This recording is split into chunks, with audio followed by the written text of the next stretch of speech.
నమస్కారం city news కి స్వాగతం. ముందుగా ముఖ్యాంశాలు.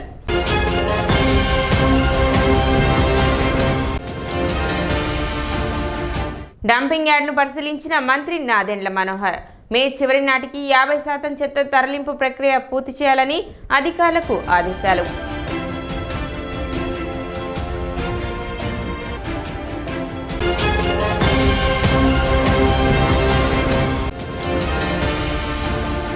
డయల్ యువర్ డిఎం కార్యక్రమానికి 17 వినతులు. ఆర్టీసీ డిఎం రాజశేఖర్ వెల్లడి.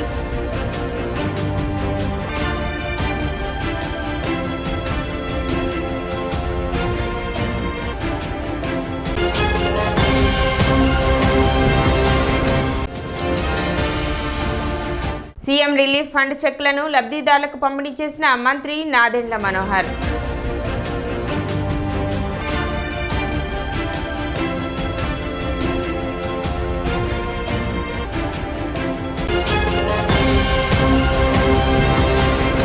₹3,20,00,000 వ్యయంతో బురిపాలెం రోడ్డులోని డంపింగ్ యార్డ్ చెత్తను తరలిస్తున్నట్లు మంత్రి నాదెండ్ల మనోహర్ తెలిపారు. శనివారం డంపింగ్ యార్డులో జరుగుతున్న చెత్త తరలింపు పనులను పరిశీలించారు. చెత్త తరలింపు పనులను వేగవంతం చేయాలని అధికారులకు సూచించారు. అదేవిధంగా మీ కంపోస్టు తయారీ కేంద్రాన్ని మరియు వీధి కుక్కల సంతాన ఉత్పత్తి చికిత్స కేంద్రాన్ని పరిశీలించారు. నిరుపయోగంగా ఉంచిన కొబ్బరి పీచు తయారు యంత్రాన్ని పరిశీలించి అధికారులపై ఆగ్రహం వ్యక్తం చేశారు. ఈ సందర్భంగా మంత్రి నాదెండ్ల మనోహర్ మాట్లాడుతూ గత 55 సంవత్సరాలుగా ఉన్న డంపింగ్ యార్డ్ను గతంలో తాను శాసనసభ్యుడిగా ఉన్నప్పుడు ఒక ప్రణాళికతో ఎప్పటికప్పుడు శుభ్రపరిచేవారమని, ఈ డంపింగ్ యార్డ్ కారణంగా ఆ ప్రాంతంలో ఎటువంటి అభివృద్ధి జరగడం లేదని, సరైన రీతిలో చెత్త సేకరణ చేయకపోవడం కూడా ఒక కారణమన్నారు. ప్రస్తుతం చెత్త తరలింపు పనులు 33% జరుగుతున్నాయని, వాటిని మే నెలాఖరు నాటికి 50% పెంచే విధంగా చూడాలని అధికారులను ఆదేశించినట్లు మంత్రి నాదెండ్ల మనోహర్ తెలిపారు. డంపింగ్ యార్డ్ నుండి కొంతమేర గుంటూరు జిందాల్కు, అదేవిధంగా స్థానికంగా ఉపయోగించుకునే విధంగా వెసులుబాటు కల్పించినట్లు చెప్పారు. ఎందుకంటే కేవలం పైనున్న సర్వేసే కాకుండా మనం కనీసం 3 ఫీట్లు తగ్గ విధంగా ఒక ప్రణాళికకి సిద్ధం చేయమని కమిషనర్ని కనుక్కోవడం జరిగిందన్నారు. పురపాలక సంఘం నుండి ప్రజలకు మెరుగైన సేవలు అందించేందుకు కంకణం కట్టుకుని ముందుకు వెళతామన్నారు. అదేవిధంగా డంపింగ్ యార్డ్ చుట్టూ ఉన్న రైతులు పంట పొలాలు దెబ్బతిని నష్టపోతున్నారని, వారికి ఎటువంటి సంబంధం లేని డంపింగ్ యార్డ్ కారణంగా నష్టపోవడం బాధాకరమని, ఈ సందర్భంగా రైతులను మంత్రి నాదెండ్ల మనోహర్ క్షమాపణలు కోరారు. కొంత సమయం ఇస్తే తప్పకుండా సమస్యను పరిష్కరిస్తామని వారికి మంత్రి నాదెండ్ల మనోహర్ హామీ ఇచ్చారు. సీరియస్ టాస్క్గా తీసుకుంటారు. దీనికి ప్రయారిటీ ఇవ్వకపోతే మాత్రం నాన్ సీరియస్గా ఉంటే మీరు కరెక్ట్గా అదేనా? నీకు పని ఎక్కువైపోయిందా? ఉందా నీకు అట్లా ఏమైనా ఇష్యూ? వర్క్ ఎక్కువ ఉందనే భావన ఉందా నీకు? చేయాలి మీరు. నీ వయసుకి ఎందుకు చేయలేకపోతున్నావు? ఏ వర్క్ చూసినా డిలే ఎందుకు అవుతుంది? పికప్ చేయండి. అది ఎవరు దానికి కన్సర్న్డ్ సప్లయర్స్ ఉన్నారో, ఎవరు దానికి చేస్తారో. ఎన్నో అయిపోయింది దీన్ని ఆపరేట్ చేసి? 2-3 months. మినిమం 6 నెలలు అయింది. ఎక్కడ 2-3 months? చూస్తే కనపడడం లేదా మనకి? అది మనం ఒకరిపైన ఆధారపడితే జరగవు పనులు మున్సిపాలిటీలో. ఎందుకు అవగాహన ఉంది కదా రమేష్కి బాగానే మున్సిపాలిటీ గురించి. ఎందుకు అట్లా వదిలేస్తున్నారు మీరు కూడా? ఎప్పుడు ఇచ్చారు? ఇవాళ ఇచ్చారా నీకు గ్లౌజ్? ఎప్పుడు ఇచ్చారు? ఈరోజే ఇచ్చారు కదా. ఏం చేసావు? వాడకపోతే మీకే నష్టం కదా, మీ ఆరోగ్యానికే కదా. వాళ్ళు ఇవ్వకపోతే అడిగి తీసుకోవాలి. రోడ్లు అవన్నీ మామూలుగా ఇటువంటి పట్టించుకోకపోతే ఎందుకు ఆఫీసర్లు ఎందుకు పట్టించుకుంటారు? ప్రణాళిక అనేది మన దగ్గర ఉండాలి. ఆ ప్లానింగ్ లేకపోతే మీరు ఎట్లా సపోర్ట్ చేస్తారు ఆయన్ని? మున్సిపల్ మీటింగ్లో కానీ మీకు ఆర్డర్స్ ఇచ్చేటప్పుడు కానీ ఆయన ఎట్లా ఒకళ్ళే చేసుకోగలుగుతారు? అందరు కలిసి వస్తేనే కదా. ఆ మాత్రం మీకు ఎక్స్పీరియన్స్ లేదా? సర్ఫేస్ క్లీనింగ్ కాదు, పిట్ దిగ్ చేయాలి మీరు. చూడండి ఎంత ఉంది సీపేజ్ ఎంత ఉంది చూడండి మీరు. 3 feet తీసుకోండి మీరు.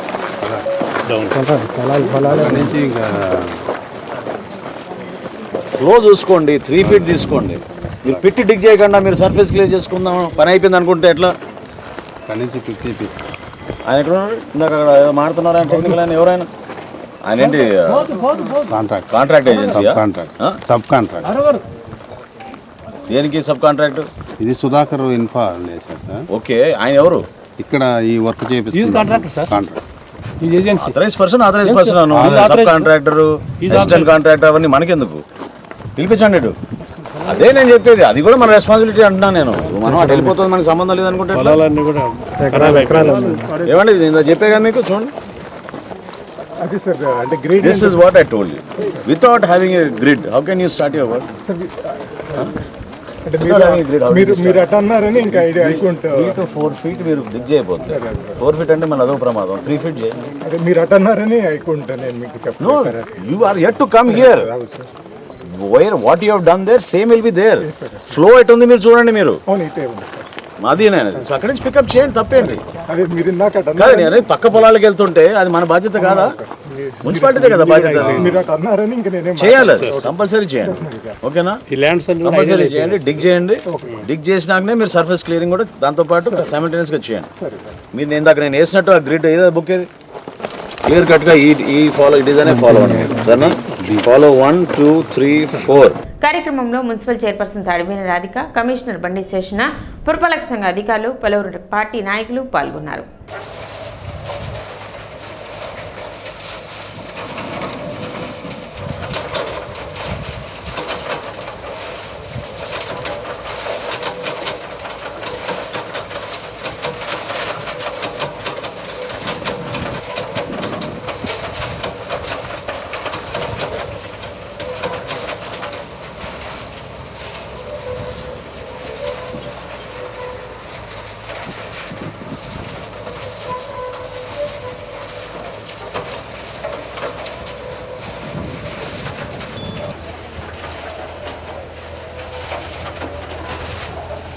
దానికి దాదాపు 50 సంవత్సరాల క్రితం తీసుకున్న ఈ డంపింగ్ యార్డ్ని అనేక సందర్భాల్లో గతంలో నేను శాసనసభ్యుడిగా ఉన్నప్పుడు, సభాపతిగా ఉన్నప్పుడు కూడా సందర్శించి ఒక ప్రణాళికబద్ధంగా ఆ రోజుల్లో క్లియర్ చేసేవాళ్ళం. అయితే అప్పటికిప్పటికీ చట్టాలు బాగా మారినాయి. పర్యావరణాన్ని దృష్టిలో పెట్టుకుని కేంద్ర రాష్ట్ర ప్రభుత్వాలు స్థానిక సంస్థలకి కావాల్సిన నిధులు కూడా, ఎందుకంటే అంతిమంగా మనం పరిశుభ్రత పైన మనం ఎక్కువగా మనం కేటాయించకపోతే ప్రజలకి మెరుగైన ఆరోగ్యం, మెరుగైన సదుపాయాలు కల్పించడానికి కొంచెం ఇబ్బందికరంగా ఉంటుంది.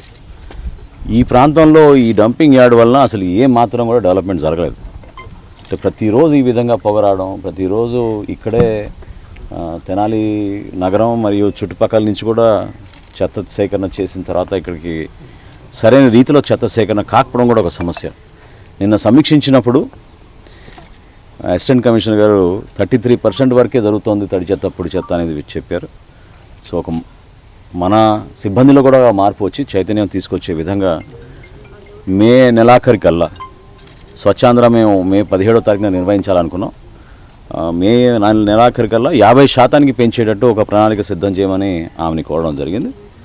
ఈరోజు డంపింగ్ యార్డ్లో దాదాపు 3,20,00,000 రూపాయలతోటి మనం ఇక్కడి నుంచి ఈ చెత్త తరలింపు కార్యక్రమం చేపట్టాం. కొంతవరకు జిండాల్కి వెళ్తోంది, కొంతవరకు స్థానికంగా ఉపయోగించుకోవడానికి కూడా వెసులుబాటు కల్పించమని చెప్పాను.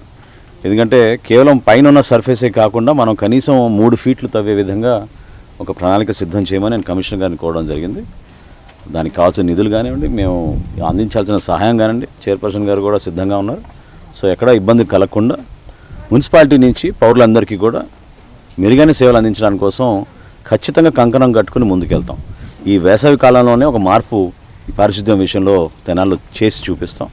అదేవిధంగా నాకు చాలా బాధాకరణం, పెద్దలు ఇందాక వచ్చారు రైతులు, వాళ్ళకి వాళ్ళకి ఏమాత్రం సంబంధం లేని అంశంలో కూడా వాళ్ళ పొలాలు మన వల్ల నష్టపోవడం, మన మున్సిపాలిటీ వల్ల, మన డంపింగ్ యార్డ్ వలన దాదాపు ఒక 8-10 ఎకరాలు చుట్టుపక్కల అనేక మంది రైతులు వాళ్ళ ఉపాధి కానివ్వండి, వాళ్ళకి రావాల్సిన సంవత్సరానికి కొంచెం వచ్చే కౌలు కూడా లేకపోవడం వలన చాలా ఇబ్బందులు ఉన్నారు. చాలా పొరపాటు.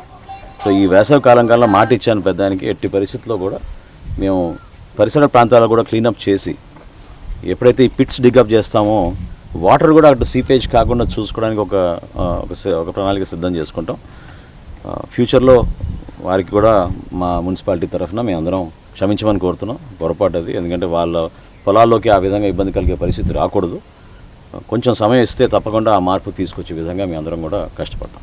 తెనాలి ఆర్టీసీ డిపో ప్రాంగణంలో డయల్ యువర్ డిఎం కార్యక్రమం జరిగింది. డిపో మేనేజర్ రాజశేఖర్ ఫోన్ ద్వారా వినతులను స్వీకరించారు. తెనాలి నుండి హైదరాబాద్కు ఉదయం వేళలో బస్సు ఏర్పాటు చేయాలని, వెలగపూడి సచివాలయం నుండి సాయంత్రం వేళ అదనపు బస్సు తెనాలి ఏర్పాటు చేయాలని, తెనాలి గుంటూరు బస్సులకు సంబంధించి డ్రైవర్లు రోడ్డు మధ్యలో బస్సులు నిలిపివేస్తున్నారని ఫిర్యాదు వచ్చిందని, ఇంకా వివిధ రకాల సమస్యలపై మొత్తం 17 ఫిర్యాదులు డిఎం రాజశేఖర్ వెల్లడించారు. సమస్యల పరిష్కారానికి కృషి చేస్తామని ఆయన తెలిపారు. ఈరోజు మనం తెనాలి డిపో నుండి 10:30 నుంచి 11:30 వరకు డైలీ డిఎం ప్రోగ్రాం నిర్వహించడం జరిగింది. దానిలో భాగంగా అనూహ్యమైన స్పందన ప్రజల నుంచి రావడం జరిగింది. 17 వివిధ రకాల అవసరాలు వాళ్ళకి సంబంధించిన నీడ్స్ వాళ్ళు చెప్పి ఉన్నారు. దానిలో ప్రధానంగా ఏంటంటే కొంతమంది హైదరాబాద్ సర్వీసు మార్నింగ్ సర్వీస్ నడపాలని ఈ మధ్యకాలంలో ఎక్కువ జనాలు కోరటం జరుగుతుంది. చాలా తొందరలో అది కూడా పరిశీలించి మనం హైదరాబాద్ పెట్టడానికి ఎంతవరకు పాసిబుల్ ఉంటుందో అది చూస్తాము. అదేవిధంగా సెక్రటరియట్ నుంచి మనం సాయంత్రం డైలీ 5:30కి బస్సు సెక్రటరియట్ తెనాలి ఉంటే వారు ఇంకొక బస్సు అదనంగా 6:30 నుంచి 6:30కు ఒక బస్సు పెట్టమని వాళ్ళు అడగడం జరిగింది. వారికి కూడా చాలా తొందరలో ఒక బస్సు పెట్టడానికి ఏపీఎస్ఆర్టీసీ డిపో తరఫున తప్పకుండా వాళ్ళకి పెట్టడానికి ప్రయత్నం చేస్తాము. అదేవిధంగా ఒక 4-5 కంప్లైంట్లు ఈ సర్వీస్ డ్రైవర్ల మీద తెనాలి గుంటూరు కానీ గుంటూరు తెనాలి వచ్చేటప్పుడు బస్సులు డ్రైవర్లు సైడ్ లెఫ్ట్ తీసి ఆపకుండా నడి రోడ్డు మీద ఆపుతున్నారు. వాటిని ఎంత చెప్పినా ఇంటలేదు, ఏదంటే గొడవకు వస్తున్నారని చాలామంది ఈ మధ్యకాలంలో చెప్పడం జరుగుతుంది. అయితే దానిలో ప్రత్యేక భాగంగా కౌన్సిలింగ్ చేస్తున్నాం. అయినప్పటికీ మరి తప్పని పరిస్థితుల్లో క్రమశిక్షణ చర్యలకి వెళ్ళాల్సిన పరిస్థితి వస్తుంది. తప్పకుండా అలాంటి డ్రైవర్ల మీద మేము ఈ 2-3 రోజులు కౌన్సిలింగ్ ఇచ్చి వాళ్ళకి ఎడ్యుకేట్ చేయడం జరుగుతుంది. ఒకవేళ వాళ్ళ ప్రవర్తనలో కనుక మార్పు లేనట్లయితే తప్పకుండా క్రమశిక్షణ చర్యలు తీసుకోవటం జరుగుతుంది. కాబట్టి ఇక నుండి రేపటి నుంచి తప్పకుండా ఒక స్పెషల్ డ్రైవర్లా చూసుకొని ప్రయాణికులు కానీ రోడ్ల మీద వెళ్ళే వాహనాలు కానీ ఎటువంటి ఇబ్బంది లేకుండా ఏపీఎస్ఆర్టీసీ బస్ డ్రైవర్లందరికీ తగిన సూచనలు సలహాలు తప్పకుండా ఇస్తామని అందరికీ తెలియజేస్తూ ఉన్నాము. అదేవిధంగా తెనాలి విజయవాడ సర్వీస్లో మంచి రోడ్డు వేయడం జరిగింది. ఆ రూట్లో కూడా తెనాలి విజయవాడ కొంతమంది డ్రైవర్లు బాగా స్పీడ్గా వెళ్తున్నారు. మాకు కొంత ఇబ్బంది కలుగుతుంది. 2 వీలర్ కానీ 4 వీలర్ కానీ ఓవర్ స్పీడ్గా భయం వేస్తుందని చెప్పడం జరుగుతుంది. దానిలో భాగం కూడా ఈ మధ్య 4-5 రోజుల కిందట 2 డ్రైవర్ని పిలిచి మనం కౌన్సిలింగ్ చేయడం జరిగింది. ఒక డ్రైవర్ని తీసేయడం కూడా జరిగింది. ఏదైనా కనుక ప్రయాణికులు ఇబ్బందికరమైన విషయాలు వచ్చినట్లయితే అలాంటి డ్రైవర్ని ఎట్టి పరిస్థితుల్లో ఉంచడానికి అవకాశం లేకుండా మనం తీసేయడం జరుగుతుంది. 4వ తరగతి చదువుతున్న తెనాలి విద్యార్థి అభిషేక్ గిన్నీస్ ధృవపత్రం అందుకున్నారు. విజయవాడలోని హలేల్ సంగీత పాఠశాలలో విద్యార్థి కీబోర్డు నేర్చుకుంటున్నాడు. గత ఏడాది డిసెంబర్ 1వ తేదీన ప్రపంచంలోని 18 దేశాలకు చెందిన 1,146 మంది విద్యార్థులు గంట వ్యవధిలో ఆన్లైన్ విధానంలో కీబోర్డు ప్రదర్శనలో పాల్గొనగా అది గిన్నీస్ రికార్డులో చేరింది. పాల్గొన్న వారందరికీ గిన్నీస్ ధృవపత్రాలు పంపిన క్రమంలో అభిషేక్కు ధృవపత్రాన్ని సంగీత పాఠశాల ప్రతినిధులు విజయవాడలో నిర్వహించిన కార్యక్రమంలో అందించారు. చిన్న వయసులోనే అభిషేక్ సంగీతంపై ఆసక్తితో సాధన చేయటమే కాకుండా పలు ప్రదర్శనలు కూడా ఇచ్చాడు. శనివారం జనసేన పార్టీ కార్యాలయంలో సీఎం రిలీఫ్ ఫండ్ చెక్కుల పంపిణీ కార్యక్రమం నిర్వహించారు. మంత్రి నాదెండ్ల మనోహర్ లబ్ధిదారులకు చెక్కులను అందజేశారు. 23 మందికి గాను 16,52,000 రూపాయలను అందించారు. సీఎం రిలీఫ్ ఫండ్ కింద ప్రభుత్వం అందిస్తున్న ఆర్థిక సాయం పేద ప్రజలకు ఒక భరోసా కల్పిస్తుందన్నారు. వచ్చే ఏడాది నాటికి తెనాలిలోని అన్ని రకాల వైద్య సేవలు అందించేందుకు కృషి చేస్తామని మంత్రి నాదెండ్ల మనోహర్ తెలిపారు. అనంతరం ట్రైసైకిల్ మరియు తోపుడు బండ్లను లబ్ధిదారులకు అందజేశారు.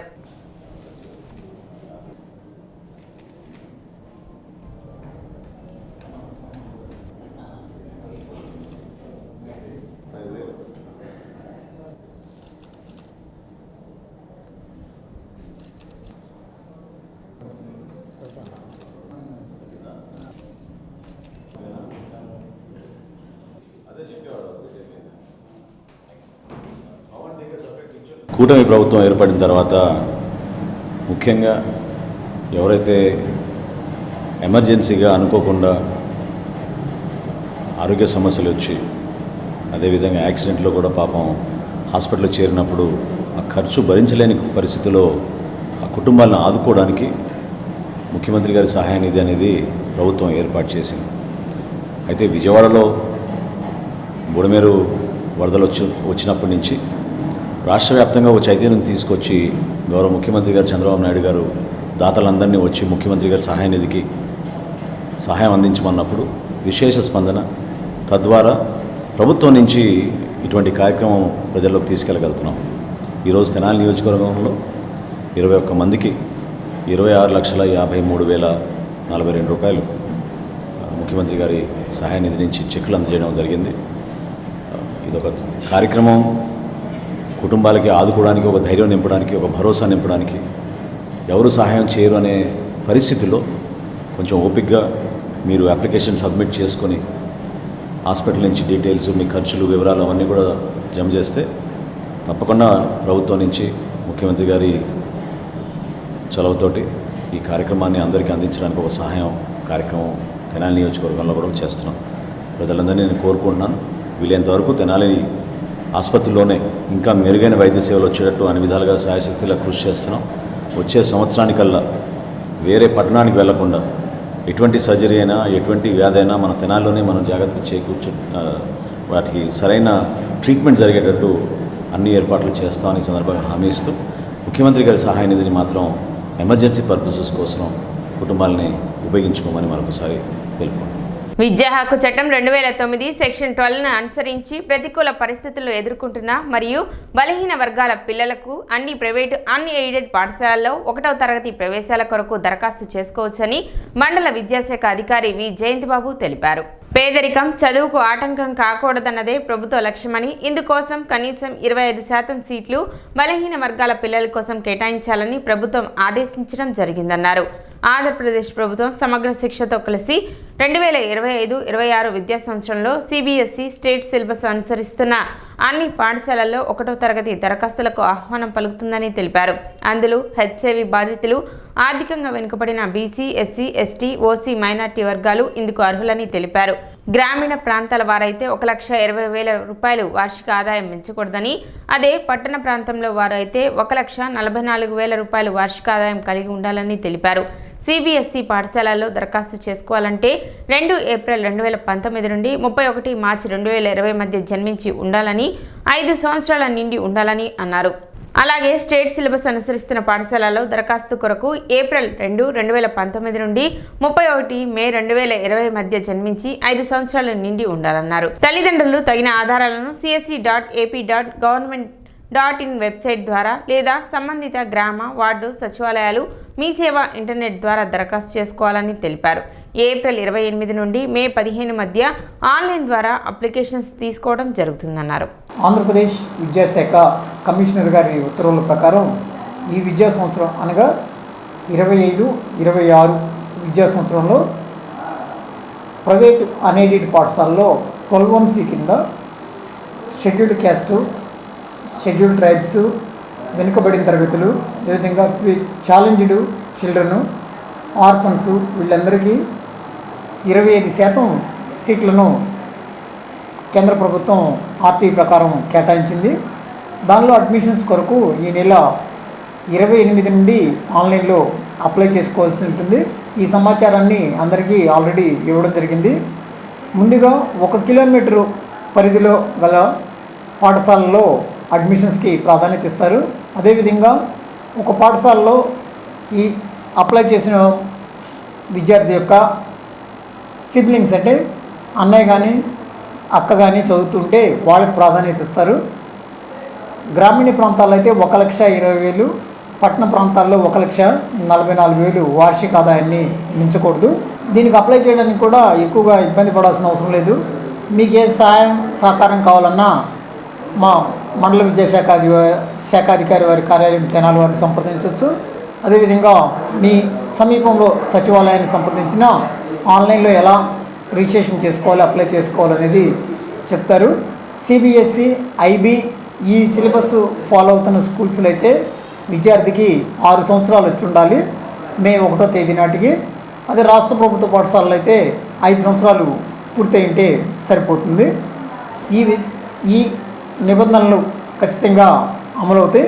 కాబట్టి ప్రతి విద్యార్థి కూడా అప్లై చేసుకునే ప్రతి విద్యార్థి Aadhaar card, date of birth certificate, వీటితో పాటు రెసిడెన్షియల్ ప్రూఫ్, ఇన్కమ్ సర్టిఫికెట్టు ఈ ధృవపత్రాలను తీసుకుని మా కార్యాలయంలోకి వచ్చిన, అదేవిధంగా సెక్రటేరియట్ మీ గ్రామంలో ఉన్నటువంటి సచివాలయానికి వెళ్ళి వెల్ఫేర్ అసిస్టెంట్ని కాంటాక్ట్ చేసి ఈ 12-1 కింద అడ్మిషన్స్ కొరకు నమోదు చేసుకోవచ్చు. ఈ 12-1 అడ్మిషన్స్ అనేవి కేవలం 1వ తరగతిలో మాత్రమే అనుమతించబడతాయి, మిగతా ఏ తరగతులకి అనుమతించబడవు. ఈ నెల 20వ తేదీన విశాఖపట్నంలో జరిగిన junior miss and master Vizag contest kids కేటగిరీలో తెనాలికి చెందిన Tanmayi junior miss Vizag title కైవసం చేసుకుంది. ఈ సందర్భంగా పలువురు ఆ బాలికకు శుభాకాంక్షలు తెలిపారు. తన్మయి తల్లి రమ్య మాట్లాడుతూ తన కుమార్తె Tanmayi Tenali Saint John's English medium స్కూల్లో యూకేజీ చదువుతుందని Bigg Boss 2 winner actor and model Kaushal Manda ఆధ్వర్యంలో ఈ నెల 19-20 తేదీలలో MGM గ్రౌండ్స్ విశాఖపట్నం నందు జేమ్స్ కిడ్స్ ఫెస్ట్లో భాగంగా junior miss and master Vizag contest నిర్వహించడం జరిగిందని, ఆ క్రమంలో 3 రౌండ్లలోనూ టాప్గా నిలిచి టైటిల్ సాధించిందని, అందుకు తమకు ఎంతో ఆనందంగా ఉందని హర్షం వ్యక్తం చేశారు. ఈ సందర్భంగా బాలిక తన్మయికి స్కూల్ ప్రిన్సిపల్ అన్నలత, తండ్రి రాజేష్ బాబు, అమ్మమ్మ, నానమ్మ, తాతయ్య, బంధువులు పెరిగిల యేసుదాస్, సుధారాణి, డేనియల్, కృష్ణకుమారి, యేసుకరుణ, శ్వేత మొదలగు వారు శుభాకాంక్షలు తెలిపారు. తన్మయి హాన్షి వైజాగ్లో 19th 20th MGM గ్రౌండ్స్లో జెమ్స్ కిడ్స్ ఫెస్ట్ జరిగింది. అందులో బిగ్ బాస్ 2 విన్నర్ కౌశల్ మంద గారు ఇది miss and master Vizag contest conduct చేశారు. అందులో మా పాప కిడ్స్ కేటగిరీలో miss junior Vizag title win అయింది. మేము ఫస్ట్ రిజిస్టర్ చేసుకొని అక్కడికి వెళ్ళాము. అక్కడే స్టే చేసి 4 days పార్టిసిపేట్ చేసేసి వచ్చాము. తను విన్ అయినందుకు చాలా హ్యాపీగా ఫీల్ అవుతున్నాం. తిను సెయింట్ జాన్స్ ఇంగ్లీష్ మీడియం స్కూల్లో యూకేజీ కంప్లీట్ అయిందండి. 5 years కేటగిరీలో పార్టిసిపేట్ చేసింది. ఇంత చిన్న ఏజ్లో తిను విన్ అయినందుకు చాలా హ్యాపీగా ఫీల్ అవుతున్నాం. పేరెంటింగ్ అనేది చాలా ఇంపార్టెంట్. యాక్చువల్గా ఓన్లీ స్టడీస్ కాకుండా overall growth, overall development of the child మీద కాన్సన్ట్రేట్ చేస్తే పిల్లలు వాళ్ళ ఫ్యూచర్ చాలా బాగుంటుందని నా అభిప్రాయం. ఇద్దరు పాపలు కూడా హై ఐక్యూ అండి, ఐక్యూ చాలా ఎక్కువ అండ్ వెరీ యాక్టివ్. వాళ్ళ own decision making, own thinking skills చాలా ఎక్కువ. సో వాళ్ళలో ప్లసెస్ ఏంటి అనేసి మనం చూసి మనం ఆ ఫీల్డ్లో వాళ్ళని ఎంకరేజ్ చేయాలి. మరి మా మేనకోడలు కూతురైనటువంటి ఈ తన్మయి వైజాగ్ వరకు వెళ్ళి, అంటే ఇద్దరు వెళ్ళారు, తన్మయి వాళ్ళ సిస్టర్ కూడా. అమ్మాయి చివరిదాకా వచ్చింది కానీ పాపం టైటిల్ గెలవలేకపోయింది. మరి ఈ చిన్న వయసులోనే టైటిల్ గెలవడం అనేది, అంటే ఇక్కడ చాలా కాంపిటీషన్ బాగుంది. గెలవడం అనేది చాలా హ్యాపీగా ఉంది మా అందరికీ, మా కుటుంబ సభ్యులందరికీ కూడా. అఫ్కోర్స్ చిన్నప్పుడు నేనైతే ఎటువంటి పార్టిసిపేట్ చేయలేదు. So at least they are participating and wish her and her sister all the best. Jammu కాశ్మీర్లో జరిగిన ఉగ్రదాడిని నిరసిస్తూ ప్రజా సంఘాల ఆధ్వర్యంలో ప్రదర్శన నిర్వహించారు. అమరులైన 26 మంది పర్యాటకులకు సంతాపం తెలిపారు. రజిక పార్క్ నుండి స్వరాజ్ సెంటర్ వరకు క్యాండిల్ ర్యాలీ చేశారు. దాడికి పాల్పడిన ముష్కరులను కఠినంగా శిక్షించాలంటూ నినాదాలు చేశారు. పలు పార్టీలు, ప్రజా సంఘాల ప్రతినిధులు ఈ కార్యక్రమంలో పాల్గొన్నారు.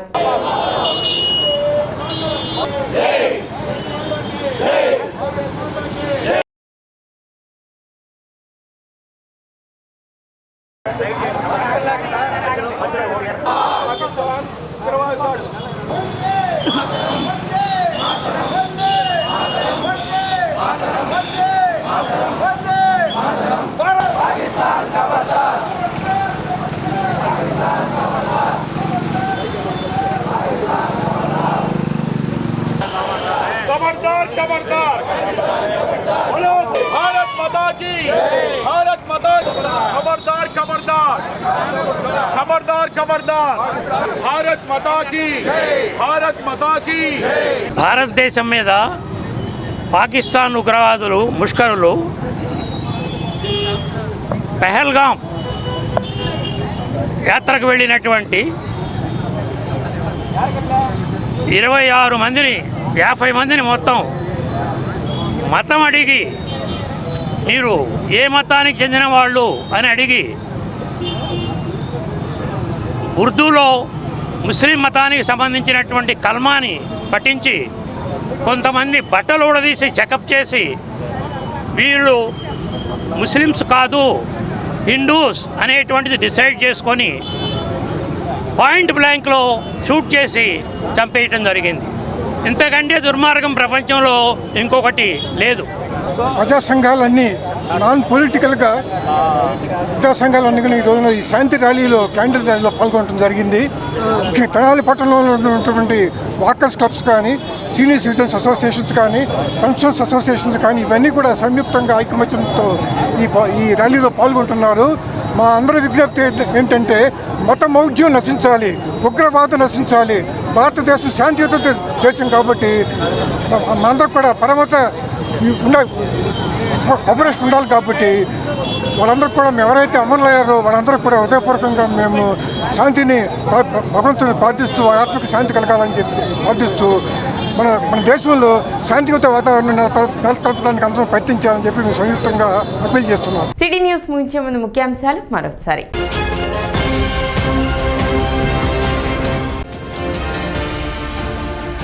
డంపింగ్ యార్డ్ను పరిశీలించిన మంత్రి నాదెండ్ల మనోహర్. మే చివరి నాటికి 50% చెత్త తరలింపు ప్రక్రియ పూర్తి చేయాలని అధికారులకు ఆదేశాలు.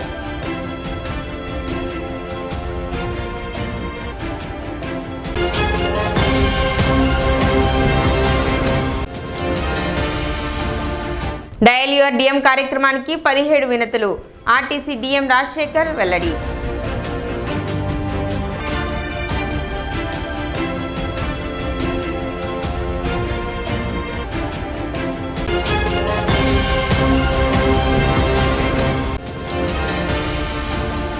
సీఎం రిలీఫ్ ఫండ్ చెక్లను లబ్ధిదారులకు పంపిణీ చేసిన మంత్రి నాదెండ్ల మనోహర్.